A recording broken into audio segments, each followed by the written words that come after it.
గుళ్ళో పూజారి గారిని ఒక దౌర్భాగ్యుడు సావగొడుతున్నటువంటి వీడియో చూశారు కదా. ఆ పూజారి గారు చేసిన తప్పు ఏంటంటే గుళ్ళో ప్రసాదం మిగిలిందని ఆ ప్రసాదాన్ని బయట ఆడుకునే పిల్లల్ని పిలిచి పెట్టాడు.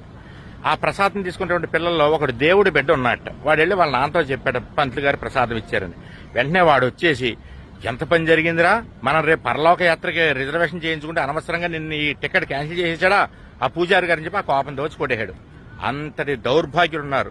మనమేమో అన్ని మతాలు ఒకటే. నేను ఒక వీడియో చూసా, ఆవిడ చిల్లుగారిలు చేసుకుంటూ చెప్తోంది అనమాట, నేను క్రిస్మస్ రోజు నేను వెళ్తాను చర్చికి, అయినంత మాత్రం హిందుత్వానికి వ్యతిరేకం కాదు, నేను హిందువునే, అన్ని మతాలు నాకు సమానమే అని. ఇలాంటివి చూసినప్పుడు నీ సమాధానం ఏంటో చెప్పాలి తల్లి.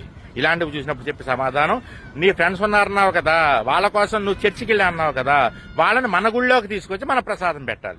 అర్థమైందమ్మా? అంతటి దౌర్భాగ్యులు ఉన్నారండి ఈ లోకంలో. జాగ్రత్తగా ఉండండి. వీళ్ళంతా ఎక్కడో లేరు, మన పక్క ఇంట్లోనే ఉన్నారు. జాగ్రత్త. జయం.